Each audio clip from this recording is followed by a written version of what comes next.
It's my feel-good breakfast show. Welcome back to your Feel Good Breakfast Show. It's Expresso right here on SABC3. Now, Christmas is around the corner, and this time of the year is one where loved ones all gather together to rejoice and to be festive. There are, however, a myriad of reasons as to why, for some, the festive season can be the loneliest time of the year, which can have a lot of negative effects on our minds and on our bodies. So today we're asking, is there a looming loneliness epidemic this festive season?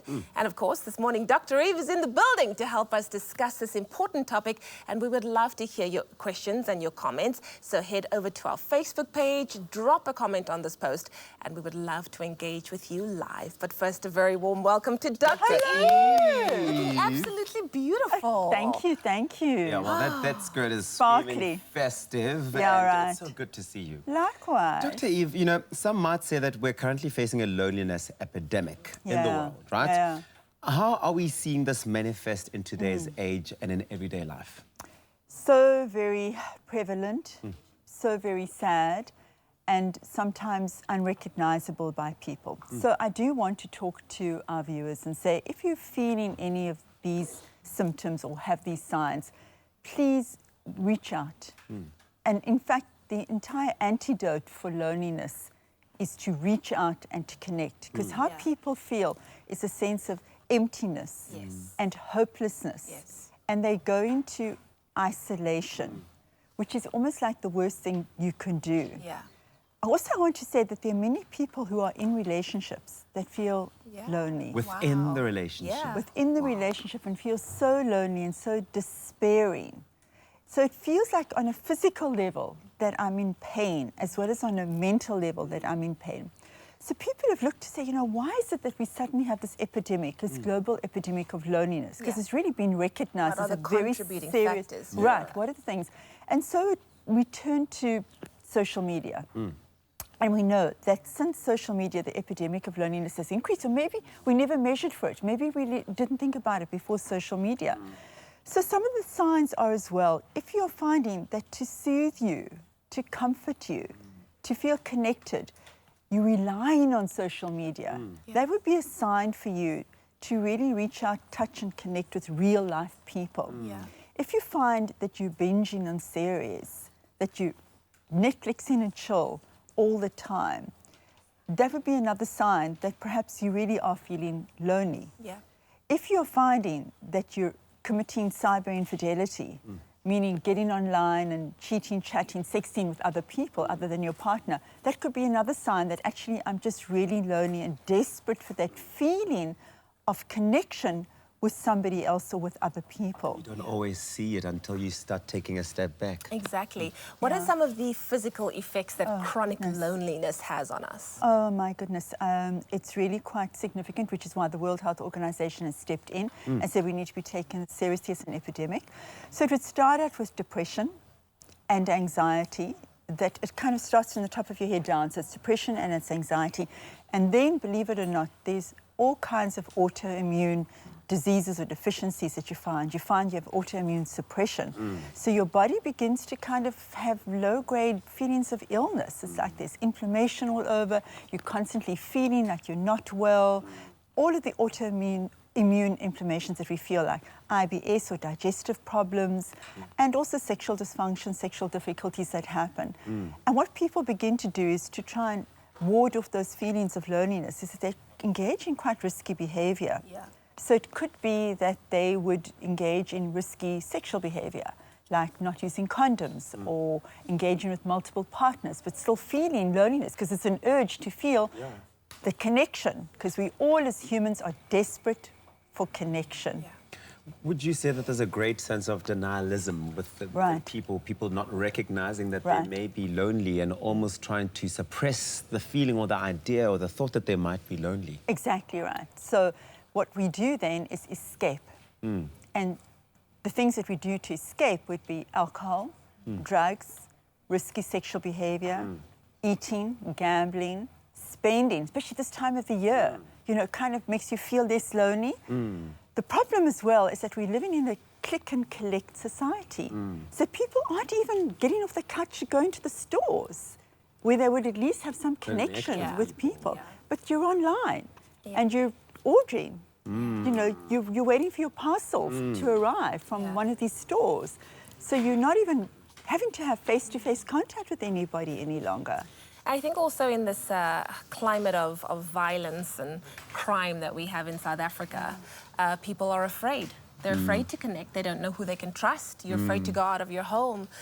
You're afraid of the next person. So I think that also leads to the fact that you tend to stay in your home more often and not connect with people. But we are talking about a season that should be a season of joy and a season of family and togetherness, but it has become one of intense loneliness. In fact, it's been called an epidemic. We are going to be talking about that after the break, but also go to our Facebook post and comment on the post if you would like to add to this conversation. We'll chat about it live on air after this. It's my feel-good breakfast show. Welcome back to it. It is your feel-good breakfast show, Expresso, live on SABC3. The start of a brand new week, and we're talking relationships. And our relationship expert is Dr. Eve. She joins us this morning to discuss the loneliness epidemic. That's what it's being termed all over the world.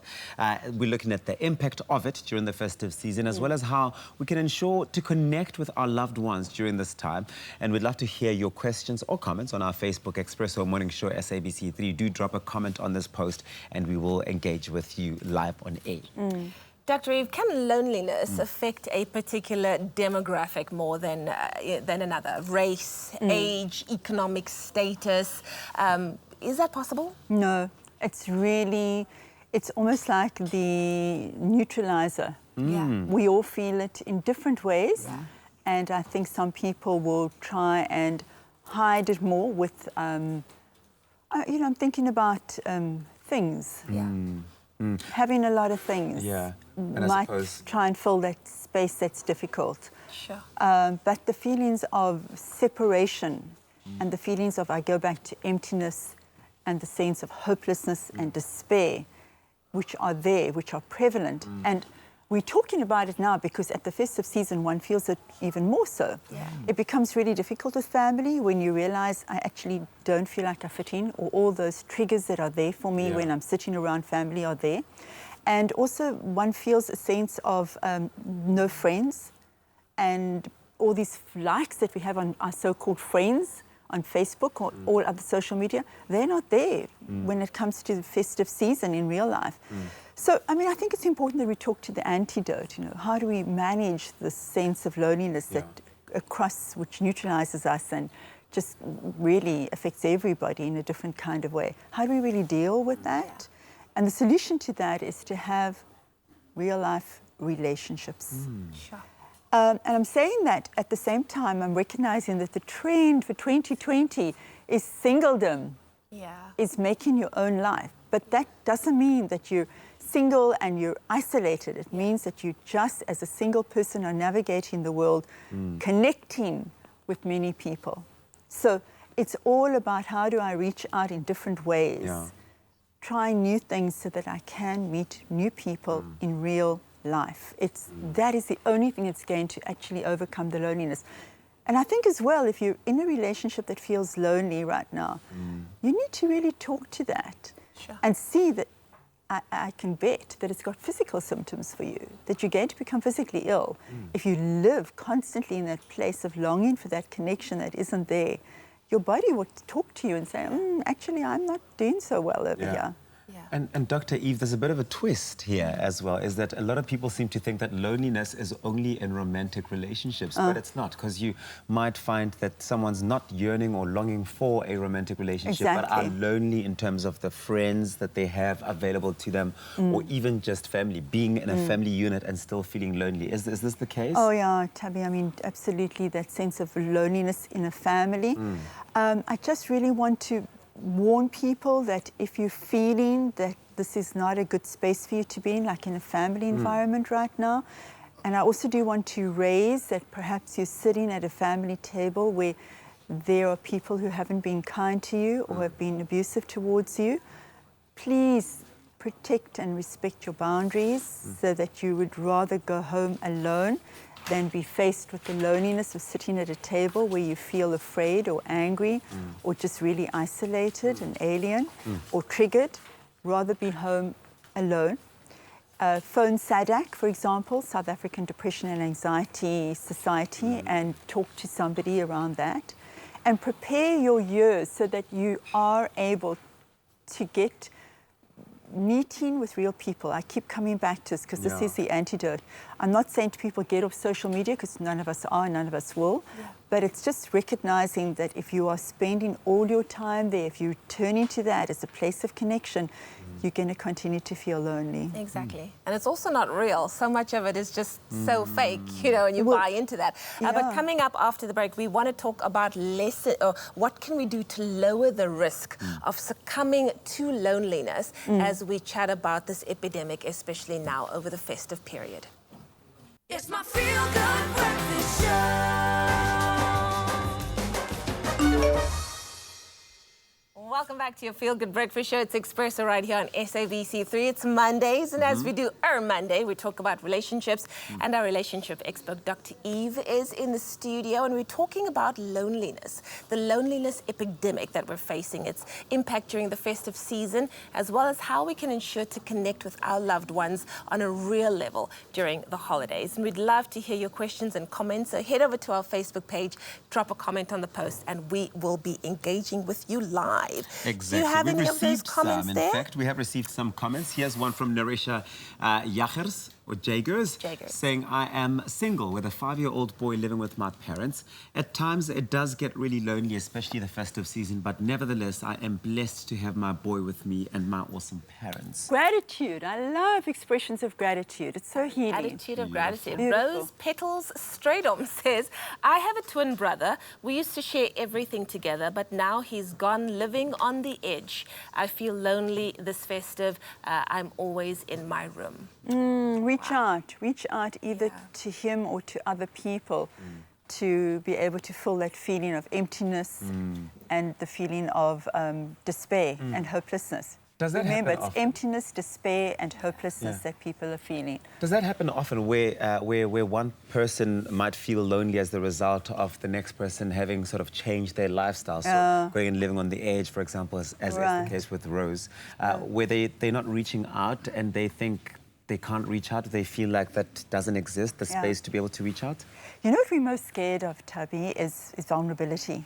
So we'd rather turn away in a sense of pride and fear of being rejected than reaching out to the other person. Because when somebody's like, for example, living on the edge, what are they saying? It's like, come and get me. I'm feeling despair, I'm feeling desperate, I'm looking for that edge inside of me. And I miss you and I'm lonely with you. I agree. It's what I always say to couples, you know, when they get angry and they turn their backs on each other, what they're really saying is that, I just want you to come closer. And I would say to her, Petals, lovely, Rose Petals, reach to him. Take the risk of being rejected and reach to him. That's how we heal, is when we show vulnerability to the other and we reach to the other. So it's amazing how that works. It is. So we're mid-festive season now, and we know because we've experienced it before. It's not a new thing. You know that come this time of the year, you're probably going to experience loneliness. You can be surrounded by an entire room full of people and still feel utterly and completely alone. What can we do ahead of, you know, the big days to lower the risk of succumbing to that kind of loneliness? Avoid social media. Oh, that's a big one. It's not real. Avoid social media because it's not real. So you want to decide, you know, do I want to be perfecting my image on Instagram, or do I really want to be spending time phoning up somebody who I haven't spoken to in a long while and saying, hey, let's get together. Taking that risk. And having those meaningful connections with actual real people. That's what it is, to go a little more deep. So, I mean, can we linger around social media? You look like you want to say something, though. Yes, I do want to chat about social media. So I wanted to find out what are some of the other effects of social media in this space and what people need to be paying attention to. I find that holds so much. We were talking about risk just now. That holds so much risk for putting people into a place of that emptiness and that loneliness, because you're seeing people who are living my best life. Yeah. This is it. I'm living my best life. I don't want to survive. I want to thrive. I know. It's like a meme. It's like living my best life. Yeah. And so there is this expectation of living my best life. And what does that look like? Now we have images on Instagram to see what that looks like. So we try and fit into that, or we try and mimic that and think if we're not doing that, then we're not living our best life. But you're not living your best life because you're too busy putting it on social media for validation. Yeah. Well, it's not even your life that you're putting on, right? You're constructing a life that you're putting on, but it's presented to the world as being real, and so we all strive towards that. Now, what's really interesting is there's a new trend that's beginning to emerge on Instagram, where people who are Instagram influencers are beginning to show their vulnerability, are beginning to say, actually, I am having a hard day today. And it's not just Lena Dunham, it's other people too who are following that trend. And I really I'm reading the research around it, that in 2020, that's what's going to be happening more. We're going to see more Instagram influencers saying, I'm having a tough time. And I think this is what's going to turn the world around into looking at more compassion and more realism, rather than trying to uphold this construct of what I should be living like. And in that way, we will be able to hopefully have an impact on people's loneliness, where people can reach to each other and say, me too, I'm also having a tough day today. As long as it isn't followed by hashtag ad at the end of it. Then I'm fine. Then I'm like, really? Yeah, then what's happening? But please, before we let you go, most people, we often sort of forget about the homeless and the elderly around this time. And I've been to many old age homes. I can imagine around this time they do often feel lonely. How can we help? How can the rest of us help them not feel lonely during this time? What can we do? Get them a robot. Right? Yeah, I mean, that's where the world's going as well. And the research is all starting with giving people in old age homes robots, which are there as companions, and also robotic animals, which they can stroke and that they can have connection with, because the need is there to be able them, Dr. Eve? to seriously. Where am I going to buy you a robot? Yeah, Or in the it'll meantime, happen. I In suppose the we could actually meantime. visit and go spend some time for someone to have a chat with. Yeah, you know, I take a deep sigh around that, because once a year is going to really make a difference. It should be consistent, it should be ongoing, that we actually be aware of people who are vulnerable. People who are vulnerable and need to have connection. Oh, Dr. Eve, put it here. I love you. Thank you. Connection. You see, human connection.